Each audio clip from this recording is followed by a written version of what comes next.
교독하겠습니다. 신약성경 7장, 신약성경 10페이지, 마태복음 7장 13절, 14절 말씀 우리 함께 합독하도록 그렇게 하겠습니다.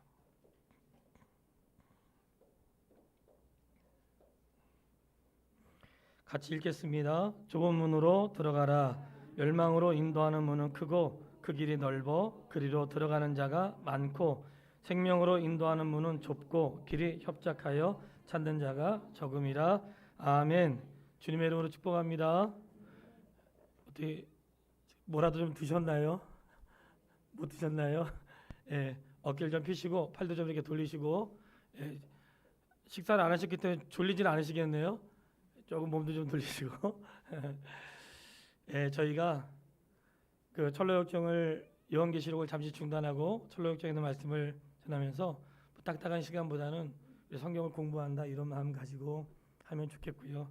물론 예비 시간이라 제가 질문은 받지 않지만 언제든지 궁금한 거 있으면 개인적으로 말씀하시면 답변을 드리도록 하겠습니다. 오늘 좁은 문에 대한 말씀인데, 저도 좁은 문에 대해서 도대체 좁은 문으로 들어가라고 하는데 어떤 문으로 가야 되는가? 우리 예배당은 좁은 문이 맞나? 도대체 좁은 문은 어떤 문인가? 이런 고민이 되잖아요. 좁은 문으로 들어가라고 했는데 실제로 예루살렘에 가면 이 좁은 문으로 들어가는 길을 엄청 조그맣게 만들어 놓은 데도 있어요. 정말 그런 문이 좁은 문인가 하면 이 좁은 문에 대한 것부터 우리가 정리를 해야 될 것 같아요. 무엇이 좁은 문인가 할 때 예수님이 이런 말씀하셨어요. 내가 문이니. 그러니까 문은 예수님이구나. 그러니까 교회 문으로 들어온다는 거의 또 다른 의미는 내가 예수님에게로 들어간다는 의미가 있는 거예요. 예수님이 문이시니까. 그러면서 하신 말씀이 나를 통해서 오지 않으면 가짜다. 그러니까 반드시 신앙생활은 누굴 통해서 해야 되는 거예요? 예수님을 통해서 하지 않으면 전부 다 가짜인 거예요. 예수님의 십자가, 예수님의 부활. 그러니까 예수님을 거치지 않고 그 외에 다른 것을 전부 다 가짜인 거예요. 그거는 인정을 받을 수가 없는 거예요. 그러니까 성경에서 문이라고 할 때 그 문의 대표적인 것은 예수님이 구원의 문이시기 때문에 다른 문은 들어갈 수도 없고 다른 문으로 가는 것은 인정이 안 된다. 그러면 좁은 문으로 들어가라고 할 때 그 문이 무엇인가 하면 우리는 예수님 문이시니까 예수님의 방법대로 예수님의 뜻대로 사는 게 좁은 길로 가는 길인 줄 믿으세요? 좁은 문으로 들어가라고 하는 것은 내가 원하는 길, 세상이 원하는 길, 그리고 육신에 원하는 길로 가는 게 아니고 주님이 원하시는 길로 가는 것을 좁은 문으로 들어간다고 말을 하는 거예요. 그러니까 우리는 그러한 말씀을 통해서 좁은 문에 대해서 먼저 정리를 딱 해야 돼요. 좁은 문은 예수님이시고 좁은 문으로 들어간다고 하는 것은 예수님의 뜻을 향하여 예수님의 방법대로 살아가는 것을 좁은 문으로 간다 이렇게 표현하는 거예요. 그 성도가 좁은 문으로 들어간다고 할 때 예수님이 원하시는 길, 예수님이 우리를 위해서 살아내셨던 그 길을 우리가 쫓아가는 것이니까. 그래서 좁은 문에 크리스천이 이르게 되었을 때 막 화살이 날라오거든요. 화살이 날라오는데 좁은 문으로 들어가지 못하도록 수많은 방해가 있고, 그리고 그것을 통과하지 못하게 하는 사탄의 그러한 그 공격이 있었다는 거죠. 그러니까 신앙생활 할 때 그러잖아요. 예수 믿으면 형통해야 되는데 예수 믿고 잘하려고 하면 꼭 무슨 일이 생기죠. 무슨 일이 생기고 주일날 어디 가려고 꼭 누가 찾아오고. 그게 왜 그런 거예요? 우리는 그걸 안단 말이에요. 그거를 사탄의 영적인 공격으로 이해한다는 거예요. 왜냐하면 그분으로 가려고 하는데 자꾸 못 가게 하고 무슨 일이 생기고, 그러니까 무슨 일이 생기는 것을 우리가 아까 말씀처럼 차단해야 되겠죠. 어쨌든 그런 공격이 끊이지 않는데 글로 들어갔을 때 거기에 호의라고 하는 사람이 그를 받아줬어요. 호의라는 사람 받아줬는데 호의는 안내하는 자인데 그가 예수님에 대한 말씀을 해요. 누구든지 문을 두드리면 두드리는 자에게 열어주시고 그리고 찾는 자에게 찾게 해주시고 말씀하셨잖아요. 그러니까 예수님을 향하여 두드리는 자를 주님이 거절하지 않으신다는 거예요. 그러니까 주님이 나를 거절하지 않으세요. 좁은 문으로 향하는 자를 거절하지 않으시는데 그 문으로 향할 때 너가 과거에 어떻게 살았냐, 너의 출생이 무엇이냐, 너의 신분은 무엇이냐, 너의 직업, 너가 지금 하고 있는 일도 어떻게 사는 거, 이런 거를 일체 묻지 않으신다는 거예요. 할렐루야. 감사하죠. 주님이 묻지 않으신다는 거예요. 좁은 문으로 들어갈 때 그 사람의 출생과 신분과 이런 거 묻지 않으신다는 거예요. 그러니까 하나님의 교회에서 어떤 그의 세상의 직업이나 신분이나 세상에 주는 가운 이런 것들이 물을 필요가 없는 거예요. 왜냐하면 그것이 그 문에 들어가는 중요한 내용이 아니기 때문에 누구든지 갈 수 있는 거예요. 그래서 하나님의 교회에 모든 사람들이, 다양한 사람들이 모여 있는 게 이게 예배당 말고 또 어디 있을까 싶은 거예요. 끼리끼리 모여 있잖아요. 그러니까 하나님이 그분에게 하는 모든 자를 하나님 용납하세요. 그러니까 내가 지난날 어떻게 살았든지 거기에 매이지 않고 주님께로 가면 그 문이 열린단 말이죠.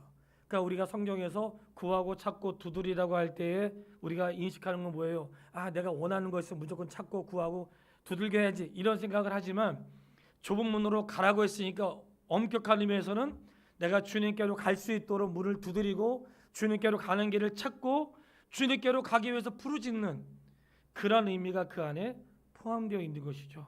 이렇게 말씀을 통해 깨닫게 되는 거예요. 내가 어떤 세상으로 향해서가 아니라 내가 주님께로 가기 위해서 문을 두드리고 어떻게 가야 되는지, 그 길로 어떻게 하면 그 목적지에 도달할 수 있는지 방법을 찾는, 그래서 문을 두드리는 거란 말이죠. 신앙생활 할 때 우리도 다 알지 못하잖아요. 그러나 두드리면 열어주신다고 했으니까, 그 찾을 때 찾게 하겠다고 했으니까, 내가 정말 진리를 찾고 예수 그리스도에 가는 길을 알고자 할 때 주님이 찾게 해주시고 계시의 말씀을 나에게 조명하여 주셔서 알게 하시고 그 길로 들어갈 수 있도록 하신다는 사실을 믿게 되기를 바랍니다. 우리를 혼란하게 하는 게 뭐예요? 마치 자기가 세상의 비밀을 아는 것처럼, 세상에 아무도 알 수 없는 것들을 비밀을 깨닫는 자처럼 착각에 빠지는 사람들을 본단 말이죠. 그거는 우리가 알지만 좁은 문을 통과한 사람들은 누구나 다 아는 거예요. 좁은 문을 통과한 사람들은 내가 열심히 있어가지고 내가 하나님 내가 여기까지 올 때 얼마나 힘들었는데 이렇게 말하지 않는다는 거예요. 좁은 문을 통과한 사람의 100%는 나는 좁은 문을 올 수 있는 자격이 없지만 하나님 나에게 좁은 문으로 갈 수 있는 마음을 주시고 좁은 문을 두드릴 수 있게 하시고 내가 주님을 찾을 수 있도록 하시고 그 주님이 거절할 수도 있는데 그런 나를 영접하셔서 좁은 문에 들어오게 하셨다고 말한다는 거예요. 그러니까 구원의 은혜를 입은 사람들은 내가 믿음이 좋아가지고 내가 이렇게 결정해서 이런 말을 하지 않는다는 거예요. 결정했던 그 순간조차도 하나님의 은혜였고 주님이 나에게 결정케 하시고 하나님께로 마음을 향할 수 있도록 주님이 내 마음을 주장해 주었다는 거예요. 그래서 우리는 좁은 문으로 향하는 모든 것이 하나님의 은혜인 줄 믿습니다. 그래서 호의가 안대하죠. 네, 이렇게 가는 길이 잘어졌다고, 이 길로 가는 길이 맞는 것이고 이 길로 가면 해설자의 집이 있는데 거기서 어떻게 좁은 문으로 통과한 사람은 어디로 가야 되는지 설명을 해 주실 것입니다. 해서 해설자의 집에 도착하게 되는 거예요. 자, 우리가 신앙생활 하면서 교회 첫발 내드리고 목사하고 상담도 안 하고 성경 공부도 안 하고 신앙생활 하는 분들 가끔 있을 수 있어요. 근데 신앙생활을 하면서 내가 어디로 가야 되는지 모르고 어렴풋이 알고 신앙생활 할 수도 있죠. 그렇게 하면 안 된다는 거예요. 그러니까 자꾸 어떤 목회자의 이야기할 때에 그게 불편할 수도 있고 내가 알았던 것과 다를 수도 있고 그래서 갈등이 생기는 분들이 가끔 있을 수 있어요. 그리고 말씀을 오해해서 그런 뜻으로 전한 건 아니지만 그런 오해를 살 수도 있어요. 그럴 때 우리는 충분히 대화가 가능한 분들이잖아요. 언제든지 말하면 되고 제가 하나님 말씀을 잘못 전했다면 잘못 전했다고 말씀을 드리잖아요. 혹시라도 제가 그러니까 우리가 서로 배워서 가는 길이니까 오해가 없게 되길 바라고 어떠한 모양이든지 주회전에 왔을 때는 신앙생활의 출발은 앞으로 어떤 길로 가야 되는지 알고 걸어가시기를 바랍니다. 우리가 변덕쟁이처럼 좁은 문까지 가자고 돌아간 사람들에 대해서 성경이 분명히 말씀하고 있어요. 처음에는 씨를 뿌리는 것처럼 기쁨으로 받았지만 뿌리를 내리지 못하고, 그러니까 오늘 주회전에 등록했다가 나오지 못하신 분들을 우리가 성경으로 비유해 보면 어떤 거예요? 뿌리를 내리지 못한 거예요. 우리가 찬양 예배 드리면서 내 마음에 뿌리가 박혀 있어요. 하나님의 은혜인 거 믿으시죠? 말씀과 신앙의 뿌리가 내릴 수 있도록 하나님의 은혜죠. 그러니까 변덕쟁이는 그의 이름처럼 돌아가는 일들이 있는데 그것을 그의 마음에 말씀의 뿌리가 내리지 않았다는 거예요.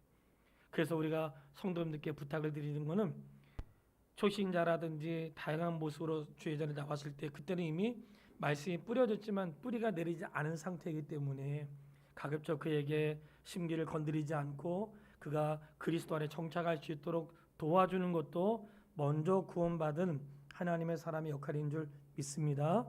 해서 우리가 그의 호의의 안내를 따라서 해설자의 집에 들어갔어요. 실제 이런 집이 있다는 건 아니지만 좁은 문, 좁은 길이 무엇인지를 해설자의 집에서 알려주는 것이죠. 그럼 오늘은 중심은 이 좁은 문에 대해서만 말씀을 집중적으로 드릴 거예요.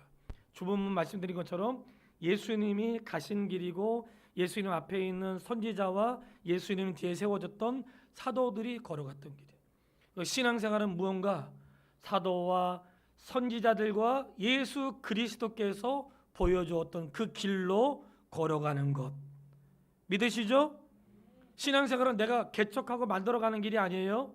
이미 구약의 선지자와 신약의 사도와 그들이 인생의 모델로 삼았던 예수 그리스도께서 가졌던 그 길을 우리가 가는 거란 말이죠.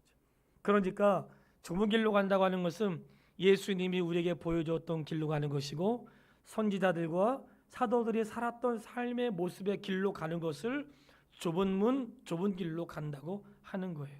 그러면 물어볼게요. 혼자 대답해 보세요. 나는 좁은 문으로 들어와서 그 길로 가고 있다. 다 손드셨네 보니까. 그렇죠. 신앙생활 자체가 주님에게 가는 거니까 주님을 보았던 선지자들 그리고 주님으로부터 말씀을 받았던 사도들 그들의 길로 우리가 가고 있는 거예요. 그러면 시대가 달라져도 우리는 사도와 선지자들이 걸어갔던 예수님의 길로 가는 것이 맞는 것이고 그 길이 좁은 문이요 좁은 길임을 깨달으시기를 바랍니다. 그 길로 가는 모든 자에게 하나님이 우리에게 말씀하신 게 있어요. 물론 고난도 있고 어려움도 있지요. 히브리서 이런 말씀이 있어요. 하나님이 어떤 분인 줄 믿으라는 말씀이 있어. 하나님은 상 주시는 분임을 믿으라는 거예요. 하나님 상 주신대요. 그러니까 하나님이 우리가 이 땅에 살면서 믿음과 삶에 대해서 지켰던 것들을 하나님이 상 주시는 분이니까 어떤 상인지 그 나라를 기대하면서 갈 수 있게 되기를 바라고요. 그 길로 갈 때의 특징은 우리 공부했던 것처럼 인내가 필요하고 믿음이 필요한데 크리스천이 좁은 길로 들어갈 때에 한 가지 질문을 한다고 그랬어요. 그 질문은 무엇인가? 이 길로 가는 길 힘드나요? 물어본다 그랬어요? 안 물어본다 그랬어요? 안 물어본다 그랬어.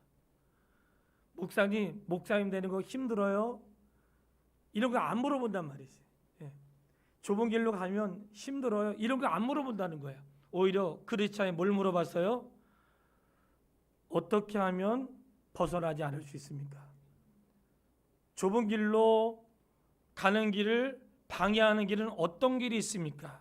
이런 걸 물어봤다는 거예요. 그러니까 우리가 신앙생활하면서 예수 믿기 힘들어요? 이미 그 자체는 우리의 질문이 아닌 거야. 할렐루야. 왜요? 하나님의 나라가 확실하고 예수 그리스도를 통한 구원의 은혜가 확실하기 때문에 힘들면 안 갈 거예요. 옛날 우리 믿음의 선배들이 뭐라고 배웠어요? 배고파도 올라가고 죽더라도 올라가세. 참 너무나 잘 쳤어, 그렇죠? 그러니까 우리가 어려워도 갈 길이잖아요. 그러니까 힘드냐 그런 걸 물어보지 않고 어떻게 하면 이 길에서 벗어나지 않을 수 있습니까? 어떻게 하면 제가 새길에 빠지지 않을 수 있습니까? 이런 걸 물어봤다는 거예요. 그러니 힘든 것은 삶 자체가 원래 쉽진 않잖아요. 그러니까 우리가 그렇게 생각할 때에 힘드냐 이거보다는 어떻게 하면 완주할 수 있을까? 이 모든 과정을 이기는 그러한 믿음의 고백과 각오가 있게 되길 바라고요.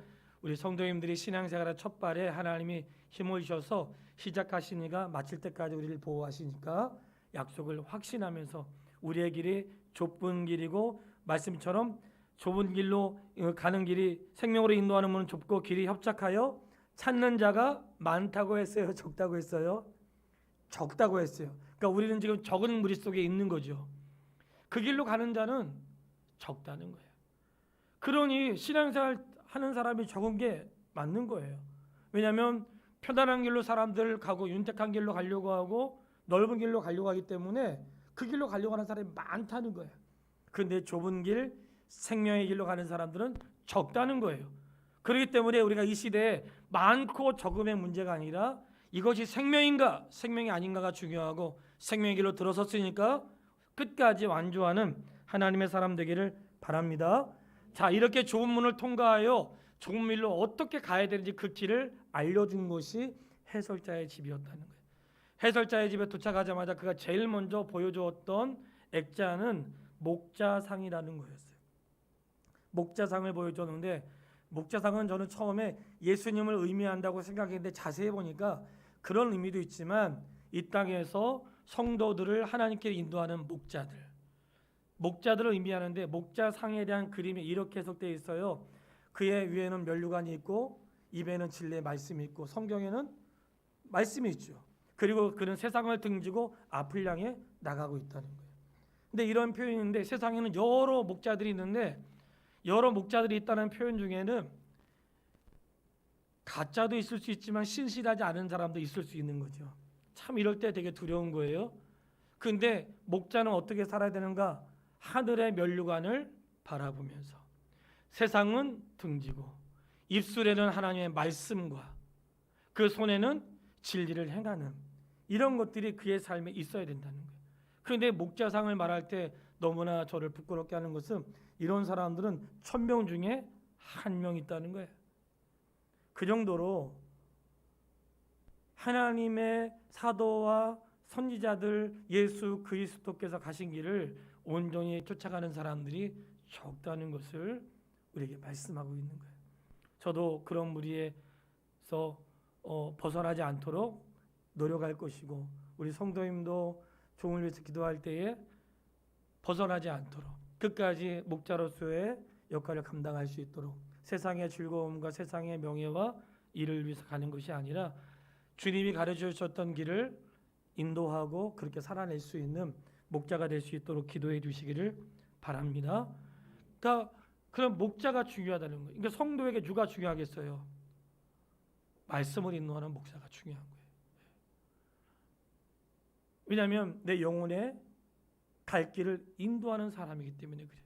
그래서 모든 좋은 것을 같이 하라고 한 이유도 다 거기에 있는 것이고 주의 종이 실족하지 않도록 협력하는 이유도 다 거기에 말씀 안에 다 포함되어 있는 거예요.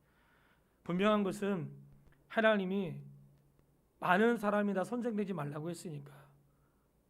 왜냐하면 그 가르침의 위치가 얼마나 중요한지 우리에게 교훈하신 것이기 때문에 엄중하게 우리가 받아야 된다는 거예요. 그래서 이런 말씀 앞에 우리가 자신을 살펴야 할 것이고 제가 책을 다한 신학생을 만나가지고 그렇게 얘기했어요. 그냥 얘기한 건데 눈물이 나더라고.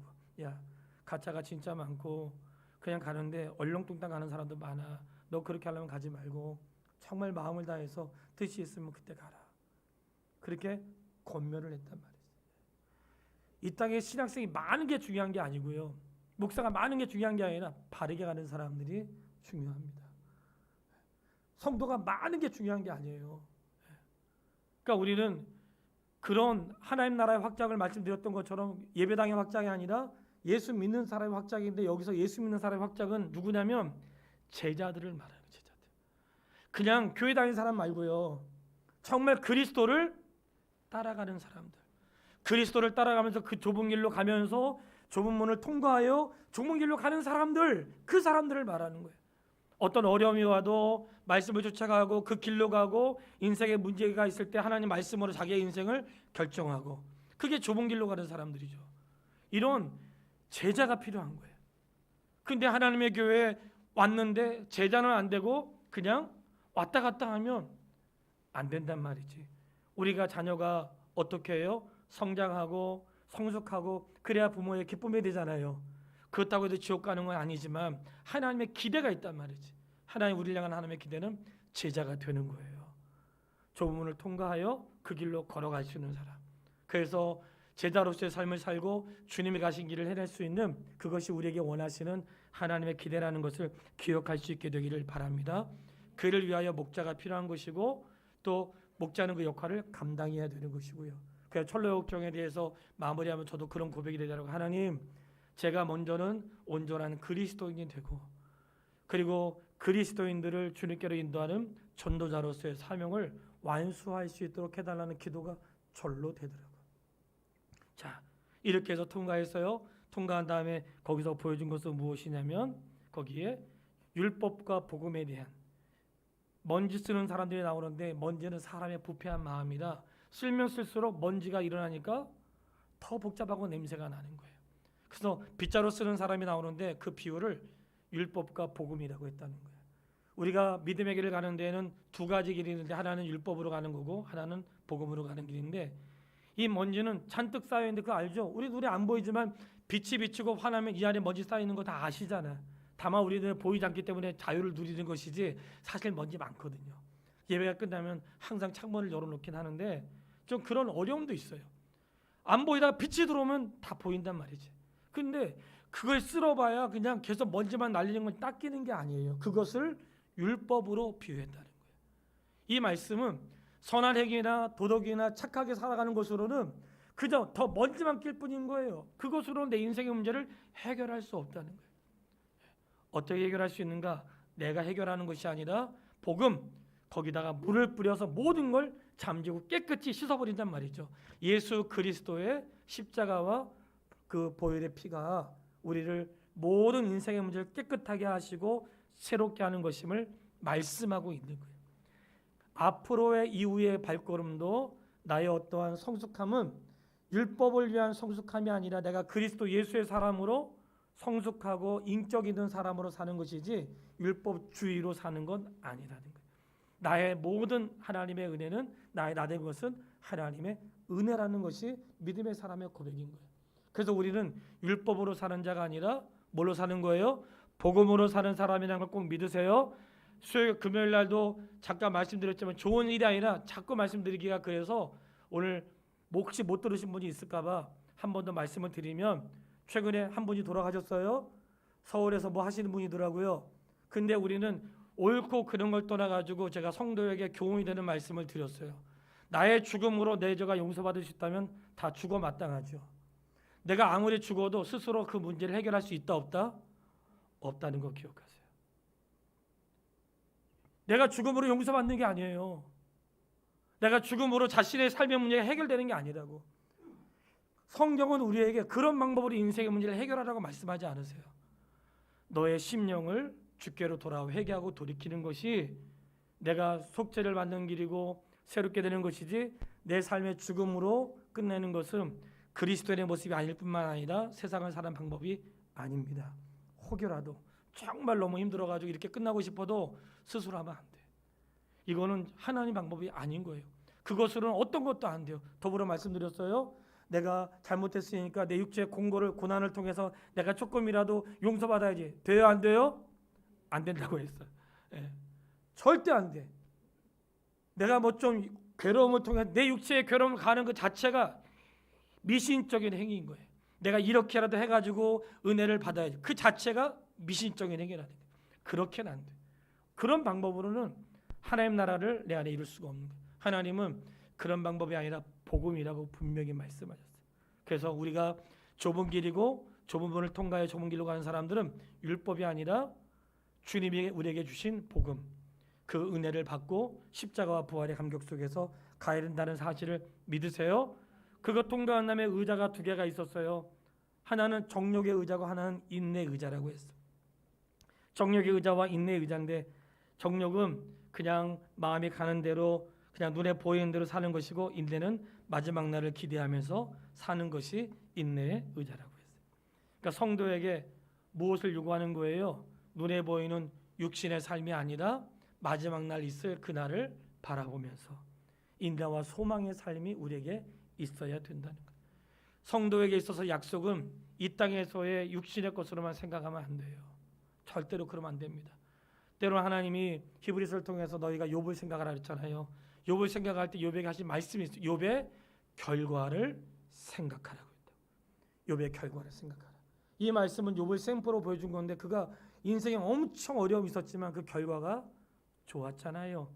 그러니까 내 삶에 말도 안 되는 끔찍한 일을 만나고 자기의 몸을 해하고 자녀의 죽음과 정말 어떻게 세상에 그런 슬픔을 당한 사람이 있을까? 근데 그 사람이 하나님을 경외하는 사람이야. 하나님 예배하는 사람이 자녀를 잃고 그 자신의 육체 몸에는 말도 안 되는 그런 인생의 고난과 이런 일이 있을 수 있다는 거예요. 그런데 하나님 뭐라고 해요? 그의 결과를 생각하라는 거예요. 이렇게 볼 때 신앙은 인내함으로 가는 것이고 잠시 있는 어려움 가운데 흔들리지 말라고 우리에게 교훈하고 있는 것이에요. 그 길을 어떻게 갈 수 있는가 할 때 벽난로를 통해서 가야 될 길을 보여주었단 말이죠. 우리의 마음이 불이 타오르고 있는데 사탄은 어떻게 해요? 불을 끄는 자. 예수님은 계속해서 불을 뜨겁게 하는 분으로 비유해서 나왔단 말이지. 우리는 그 말씀을 그리스도께서 우리를 보존하시는 은혜. 어떤 은혜요? 보존하시는 은혜. 믿음의 길을 완주할 수 있도록 하나님 나라에 갈 수 있도록 끊임없이 내 안에 불을 질러주신단 말이지. 주님이 불을 질러야 되는데 사람이 불을 지르면 폭발하는 거예요. 아시죠? 하나님, 주님이 내 심령에 불을 질러주세요. 주님이 내 심령에 불을 질러야 돼요. 사람이 불을 지르면 그때 너나 나나 똑같은데 뭐 이렇게 되는 거예요. 갑자기 뭐 배는 게 없는 거예요. 사람이 불을 지피면 그때 갈등이 생겨요. 정말로 그래요. 차라리 주님께 맡기고 주님이 그의 심령에 불을 질러주시기를. 근데 그 안에 끊임없이 이 사탄의 공격이 있고 그의 마음의 심령을 깨뜨리려고 하니까 자꾸 불을 끌려고 하잖아요. 우리가 잘 알고 있는 말씀이 있어요. 주님이 꺼져가는 등불을 끄지 않으시고. 주님은 끄지 않으신단 말이죠. 비록 가냘프고 연약해도 끄지 않으시고 그가 지속적으로 불타오를 수 있도록 우리의 생애를 도와주시는 분은 끊임없이 우리에게 부어주시는 보존하시는 하나님의 은혜가 좁은 길로 가는 자에게 있다는 것으로 믿으세요? 좁은 길로 가는 자에게 그런 은혜가 있다는 거예요. 내가 끝까지 믿음의 길로 가려고 할 때 주님의 그런 위기와 어려움이 사탄의 위기와 어려움이 있지만 끊임없이 내 안에 불을 질러주시고 내 심령이 타오를 수 있도록 하나님이 그리하신다는 거예요. 저도 똑같죠. 저도 그냥 아프면 연약하고 답답하면 속상하고 그럴 때 있죠. 뭐 다 다르지 않잖아요. 그런데 너무나 감사하고 놀라운 것은 하나님이 심령에 가슴을 뜨겁게 하셔. 뭘 봐도 낙심했다가도 뭘 보면 가슴이 뜨겁게 하시고 뭔가 내 안에 견딜 수 없는 그런 마음을 일으켜 준단 말이에요. 그게 저의 탁월함이 아니라 오늘 말씀을 보면 끊임없이 주께서 내 안에 공급하시는 하나님의 은혜가 있었기 때문이라는 거죠. 그래서 우리 부모님들이 성도들이 신앙생활 할 때 낙심하지 않을 수 있는 것은 하나님 내 안에 낙심하지 말라고 마음을 주장해 주시고 또 용기도 주시고 삶을 통해 주신 하나님의 은혜가 있었다는 사실을 기억하세요. 거기에 용감한 제자가 나오는데 모든 어려움을 뚫고 막 지나가는데 그 제자가 물어본 거예요. 왜 그러냐고 했더니 자기도 계산해 본 거예요. 내 인생의 미래를 계산해 본 거죠. 그랬더니 계산해 보니까 이 길로 가는 게 맞는 거야. 그러면 잠시 어려움이 있어도 통과하고 좀 위기가 있어도 이 길로 가는 게 옳으니까 비교해 봤잖아요. 어떻게 사는 게 옳은지 비교해 본 거예요. 그 사람이 용감한 사나이는 그냥 그런 어려움을 뚫고 지나가는데 누가 봐도 이상하죠. 근데 그도 비교해 보았다는 거예요. 이렇게 사는 것과 살지 않는 길, 좁은 문으로 통과하는 것과 좁은 문으로 가지 않는 길을 비교해 보았다는 거예요. 저는 이 말씀이 너무나 신비하고 지금도 너무 궁금한 게 있어요. 주의 절에서 하루가 1000년 같고 이 땅에서 1000년이 하루 같은 말씀 듣잖아요. 그러니까 너무 궁금한 거. 우리가 이 땅에 1000년 살아야지 그러면 1000년 살 수 있을까? 하루도 지겨운데. 그럴 수 있잖아요. 근데 1000년이 하루 같고 하루가 1000년 같다고 하니까 그 시간의 개입이 너무 궁금한 거야. 그러니까 우리가 생각하는 것처럼 그렇게 더딘 게 아니고 늦은 게 아니라 그 사람들 비교해 본 거죠. 그러니 용감한 사람은 자기도 비교해 본 거야. 내가 이렇게 좁은 문으로 좁은 문을 통과하여 그 길로 갔을 때하고 그 길로 통과하지 않고 넓은 길로 갔을 때 인생을 비교해 본 거예요. 우리 알잖아요. 그 끝은 어떻다는 거 다 알잖아요. 그렇기 때문에 그 제자가 용감히 그 길을 통과할 수 있었던 것처럼 하나님 우리에게 그런 그 좁은 길로 가는 동안에 우리에게 은혜를 주셔서 어떤 어려움도 통과할 수 있는 견고한 믿음, 신앙의 견고함 허락해 주신다는 사실을 믿으세요. 거기에 또 한 가지 사람이 나오는데 철장에 갇혀 있는 사람. 그 사람은 타락하여 더 이상 회복할 수 없는 사람의 모습을 보여준 거예요. 출발했다고 다 가는 건 아니죠. 중간에 포기한 사람도 있고 내려간 사람도 있고 중간에 담 넘어온 사람도 있고 다양한 사람들이 있는데 그 사람들의 끝이 어떻게 된다는 것을 좁은 길로 가기 전에 보여준 거죠. 철장에 갇힌 사람들. 그 사람들은 더 이상 소망이 없는, 인생에 더 이상 소망이 없는 것은 언제예요? 죽음 이후에 일어난다고 우리는 말씀을 통해 확실히 알고 있습니다. 내가 숨쉬고 내가 살아있는 것 자체가 기회고 소망이라는 사실을 잊지 마시기를 바라요. 아직도 기회 있는 거예요. 아직도 할 수 있는 우리에게 시간이 있고 모든 시간은 그분에게 있으니까, 그러니까 이 길을 가지 않는 사람은 어떻게 된다는 것을 보여준 것이죠. 저는 오늘도 아침에 다 말씀을 못 드렸지만 하나님이 여호수아와 이스라엘 백성들을 통해서 이 가나안과 이 아모리 족속들을 진멸하실 때 뭐라고 말씀하셨어요? 한 명도 남기지 않고. 읽어봤잖아요. 한 명도 남기지 않고 다 진멸하신다는 거예요. 하나님은 한 명도 빼놓지 않았어요. 마지막 날 심판 받아야 될 사람을 한 명도 빼놓지 않았어요. 어쩌다가 그런 경우는 없다는 거예요. 모든 왕들을 진멸하시고 한 명도 빼놓지 않았다는 것은 하나님은 어떤 누구도 놓치지 않는다는 거예요. 이 말씀 안에는 구원받은 사람은 한 명도 놓치지 않고 다 은혜를 입는다는 말씀이고, 심판받을 자는 한 명도 빼놓지 않고 다 심판을 받는지 어쩌다가 우연히 다양히 이런 일은 일어나지 않는다는 거예요. 그런 말씀에서 하나님의 높고 위대하심을 보게 되는 거죠. 철장에 갇힌 자를 통해서 우리가 깨닫게 되는 거예요. 그러니 성도가 그런 거 안단 말이죠. 그가 뭘 알았어요? 마지막에 심판이 있구나. 마지막에 심판이 있으니까 내가 어디로 가야 할 것인가. 그 길이 분명해진 거죠. 그래서 좁은 문은 예수 그리스도를 통과하는 것인데, 좁은 길로 간다고 하는 것은 주님이 가신 길이요, 구약의 선지자와 신약의 사도들이 걸었던 믿음의 길을 좁은 길이라고 한다는 거예요. 그럼 오늘 우리가 좁은 문인 예수 그리스도를 통과했으면 어디로 가야 돼요? 좁은 길로 가야죠. 선지자들이 살았고 사도들이 살아냈고 예수님이 보여주신 그 길로 가야 되는데, 왜 그 길로 가야 되는가? 다른 길은 없고 그 길의 끝에는 심판이 있기 때문에, 이 사실을 그가 좁은 길로 가기 전에 좁은 문에 들어왔을 때 알려주었다는 거예요. 그러니까 성도가 신앙생활 시작할 때 우리가 이제라도 알았으니까, 우리가 갈 길은 좁은 문을 통과해 좁은 길로 가는 것이니까 이제 알았단 말이죠.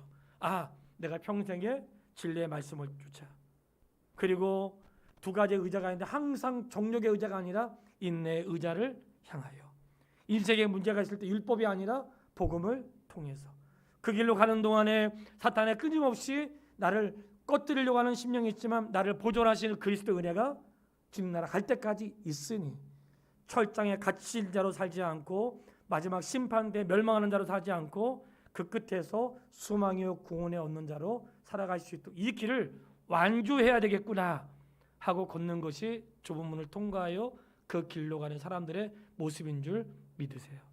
바라기는 잘하려고 하지 마시고 우리 다 같이 완주할 수 있게 되기를 주의 이름으로 축원합니다.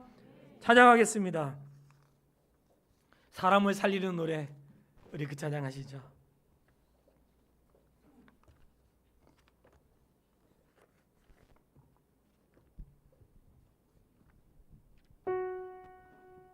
사람을 살리는 노래.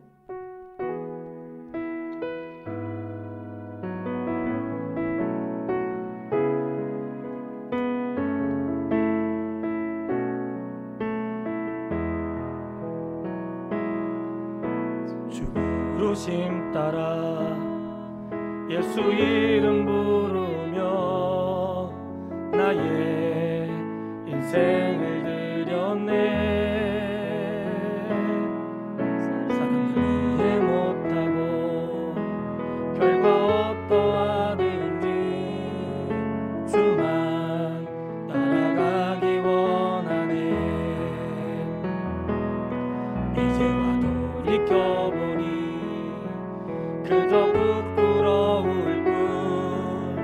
모두 다 주의 은혜라.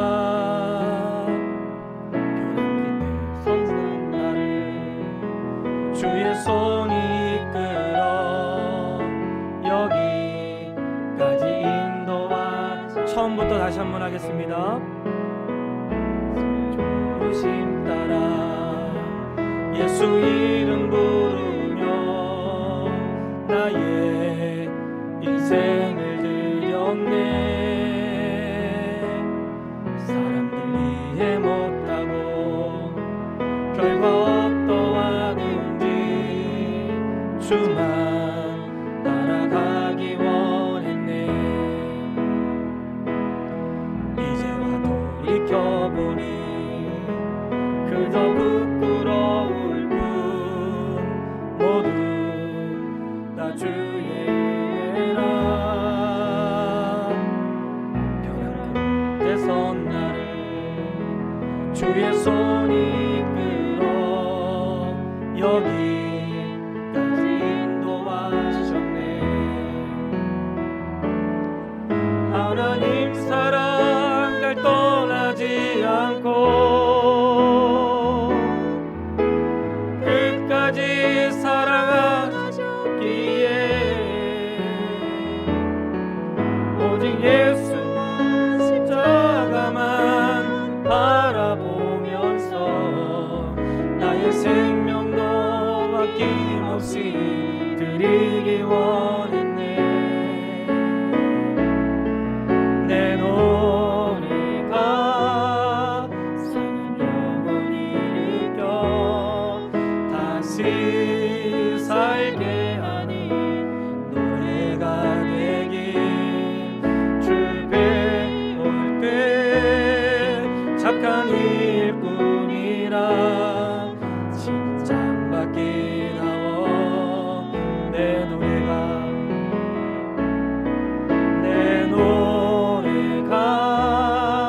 상한 영혼이 느껴 다시 살게 하는 노래가 되길. 주 배울 때 착한 일뿐이라 칭찬받기 나 원한. 아멘. 오늘 다 같이 좁은 문을 통과하여 좁은 길로 걸어갈 수 있게 되기를 바랍니다. 다른 길은 없습니다. 우리가 많은 사람들이 찾는 길이 아니라 주님이 가졌던 길, 보여주셨던 길, 그 길로 가고, 힘들고 어려워도 그 길밖에 없으니까 소망 중에 가고, 상 주시니까 그 길로 가고, 완주할 수 있는 믿음의 사람 될 수 있도록 같이 합심하여 기도하겠습니다. 살아계신 아버지